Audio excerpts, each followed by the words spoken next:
BJP दूध की जली हुई है आरक्षण और संविधान के मुद्दे पर। जो अभी हाल का इलेक्शन हुआ है, अब दोबारा ये जिन्न बाहर निकला है। पहले भी भारतीय जनता पार्टी के लोगों ने इसका काउंटर किया था, ये बता करके कि लोगों को बरगलाया जा रहा है, भ्रम फैलाया जा रहा है, इसमें कोई हकीकत नहीं है। बावजूद इसके बात नहीं बनी और भारतीय जनता पार्टी को खासा नुकसान उठाना पड़ा।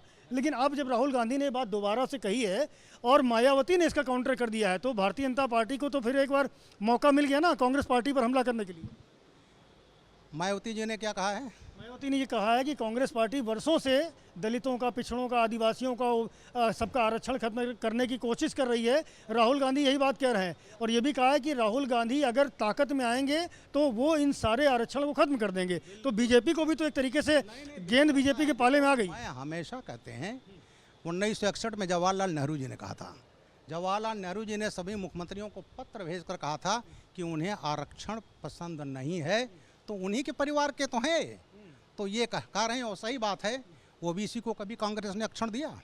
जब मंडल कमीशन बनी उसके पास 52-53 में काका कालेकर का कमीशन बनी बैकवर्ड का, फिर मंडल कमीशन इन्होंने लागू नहीं किया। राजीव गांधी जी कहते थे मुझे ये मंडल कमीशन पसंद नहीं है, और उसके बाद जब बीपी सिंह सरकार आई तब जाकर मंडल कमीशन बना और ओबीसी को आरक्षण मिला। और उसका ओबीसी कमीशन को संवैधानिक दर्जा 1 साल पहले माननीय प्रधानमंत्री मोदी जी ने दिया है। राहुल गांधी तो अब ये कह रहे हैं कि अब तो भाजपा की सरकार है केंद्र में, 70 अफसर जो 70 ब्यूरोक्रेट्स हैं वो केंद्र सरकार को चला रहे हैं, और 70 में से 10 अफसर भी नहीं होंगे जो दलित, पिछड़े, ओबीसी, आदिवासी, अल्पसंख्यक होंगे।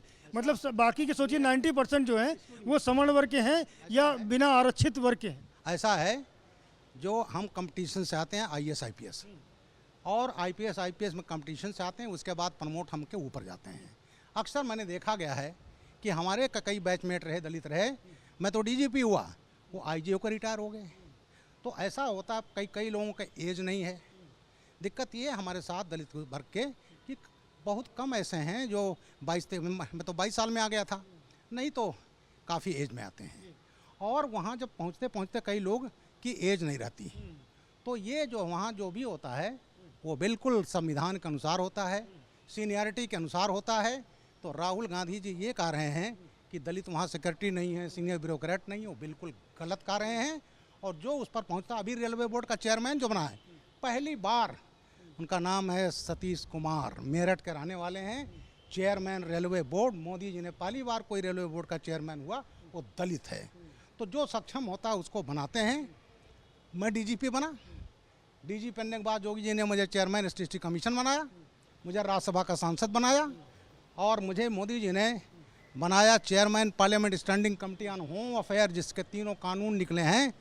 क्रिमिनल जस्टिस सिस्टम जो पुराना IPC CRPC, मैं उसका चेयरमैन बना। BNS BNSS और भारतीय साक्ष्य अधिनियम, मैं चेयरमैन था उसका। तो राहुल गांधी ये जो कर रहे हैं ये बिल्कुल गलत हैं, केवल गुमराह करते हैं। इन्होंने पहले गुमराह किया, आरक्षण खत्म होगा, ये का संविधान बदला जाएगा, काठ की हंडी चढ़ चुकी, अब दोबारा नहीं चढ़ने वाली। अखिलेश यादव मंगेश यादव के एनकाउंटर पर सवाल खड़े कर रहे हैं। उनका कहना जाति देखकर गोली मारी गई, पूरे मामले की न्यायिक जांच होनी चाहिए। अखिलेश यादव को इस पर कहने का कोई हक नहीं है। इस पार्टी की यही नीति रही है, पहले से ये जाति बिरादरी की राजनीति करती रही। इनके पिताजी ने 90 के दशक में, जब आपके इटावा, मैनपुरी, फतेहगढ़, आगरा, अलीगढ़, एटा, इन सब में छबराम यादव, महावीरा यादव, पोथी यादव, अनार सिंह यादव ने आतंक फैला दिया था। आज के डकैतों लोग भूल जाएंगे। और जब उस पर विश्वनाथ प्रताप सिंह गवर्नमेंट ने कार्रवाई किया, तमाम ये मारे गए, और एंटी डकैती एरिया एक्ट बना, जिसमें जो पनाह देते थे उन पर कार्रवाई हुई।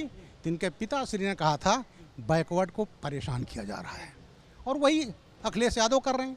वो अखिलेश यादव जो आतंकवादियों के 14 मुकदमे वापस लिए, जिसमें रामपुर अटैक में 2 पाकिस्तानी, इमरान शहजाद और मोहम्मद फारूक शामिल थे। आपके वक्त में हुआ था? जी हाँ, मेरे समय घटना हुई थी। और इंडिया कमांडर को मैं कहाँ से लाया था मैं नहीं बताऊंगा। लश्कर-ए-तोयबा का इंडिया कमांडर पकड़ा था, सोहेल अंसारी। तो ये अखिलेश यादव तो आतंकवादियों के साथ खड़े हैं, माफियाओं के साथ खड़े हैं, और आज ये राजनीति कर रहे हैं। मंगेश यादव चूँकि वो अपराधी था, क्रिमिनल था, और पुलिस की गोली जो है वो कभी जाति बिरादरी नहीं। अखिलेश यादव ये भी कह रहे हैं कि जो मुख्य आरोपी था इस पूरे घटना, इस लूटकांड का, सुल्तानपुर की, उसको तो नहीं कुछ किया, उसको तो आराम से सरेंडर करा लिया गया, रिकवरी भी 10% नहीं हो पाई, और जाति देख करके मंगेश यादव गोली मार दी। सरेंडर करा लेगा, सरेंडर कर दिया। सरेंडर जब करता है, ये अखिलेश यादव कह रहे हैं, अखिलेश यादव कह रहे हैं सरेंडर करा लिया गया, मिल करके सब सेटिंग के साथ तो हुआ। राजनीति करते हैं। वो तो जो आतंकवादियों के राजनीति करते हैं, आतंकवादियों के सीधे साथ खड़े रहते हैं। तो इस आदमी पर इस टाइप की केवल राजनीतिक इनका बयान है। और इनके सरकार में जिया उल हक मारा जाता था, पुलिस की गोली नहीं चलती थी। मुकुल द्विवेदी मथुरा मारे गए, संतोष यादव थानाध्यक्ष मारे गए। किसने मारा? राम वृक्ष यादव, जिसके इन्हीं के परिवार ने जवाहर बाग में कब्जा करवाया था। राजकुमार मारे गए, इंस्पेक्टर फर्रुखाबाद। एसआई मनोज मिश्रा मारे गए, ये गाय के तस्करी वालों ने मार दिया। तो इनकी सरकार में जिया उल हक डिप्टी एसपी मारे गए। इनकी सरकार में पुलिस की गोलियां नहीं चलती थी, क्योंकि वो जानते थे सब अपराधी समाजवादी पार्टी से जुड़े हैं। और उसका एग्जाम्पल नवाब सिंह यादव भी आ चुके हैं। उसके एग्जाम्पल आपके अयोध्या में आ चुके हैं। अखिलेश यादव ने कहा डीएनए कराओ, डीएनए भी हो गया। तो ये हमेशा आपराधिक राजनीति करते रहे हैं। जातिवादी राजनीति इनके पिता से लेकर के ये कर रहे हैं, जो दुखद है इस भारतीय लोकतंत्र में। एक सवाल का और जवाब दे दी, चूँकि आपने आतंकवाद का जिक्र किया है, तो मैं कानपुर रेल हादसे की ओर आपको ले जाना चाहूँगा। किस तरह से कालिंदी एक्सप्रेस को पलटाने के लिए कोशिश की गई हुई, रेलवे ट्रैक पर सिलेंडर रखा गया, पेट्रोल बम बना करके रखा गया। तो आपको क्या लगता है, आप तो एडीजी एलओ भी रहे हैं, डीजीपी भी रहे हैं, तो क्या किस तरह से इस घटना को किस तरह से आप देखते हैं? ये घटना विशुद्ध रूप से आतंकवादी घटना है। और इतना ही नहीं, कई घटनाएं और हुई है जहाँ ट्रेन ट्रैक पर लकड़ी का बोटा रख दिया गया। अभी राजस्थान में सीमेंट की बोरी रखी गई। तो ये आतंकवादी घटना है। और यूपीए सरकार में पूरे देश में ब्लास्ट होते थे, चाहे दिल्ली हो राजधानी हो, चाहे बम्बई आर्थिक राजधानी हो, चाहे 26/11 की घटना हो, लश्कर तोयबा का, बॉम्बे का। और हमारे उत्तर प्रदेश में तो हमारे वाराणसी में दशाश्वमेध घाट, संकट मोचन ब्लास्ट, शीतला घाट ब्लास्ट, हमारी 3 कचहरियों में ब्लास्ट, और रामपुर अटैक सीआरपीएफ का, ये सब होते रहे। लेकिन मोदी योगी सरकार ने आतंकवादियों को कमर तोड़ दी।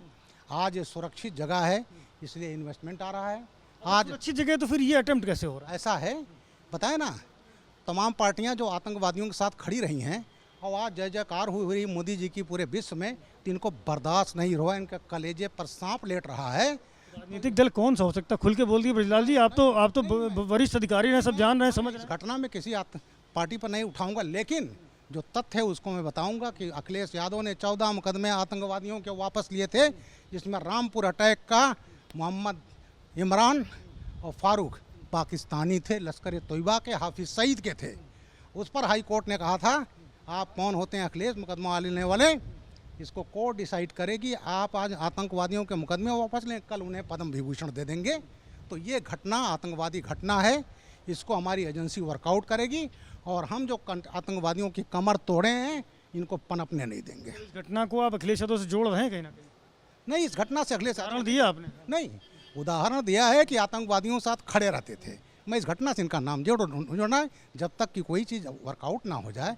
लेकिन ये ज़रूर है कि 14 चार्जशीट आतंकवादियों के लेकर अखिलेश यादव ने यही संदेश दिया कि आतंकवादियों के साथ खड़े हैं। बहुत शुक्रिया हमसे बात करने के लिए। राज्यसभा सांसद ब्रजलाल हैं, जिन्होंने बेबाक तरीके से ये बात कही। ये पूरी घटना जो कानपुर की है, उसमें निश्चित रूप से आतंकी एंगल है।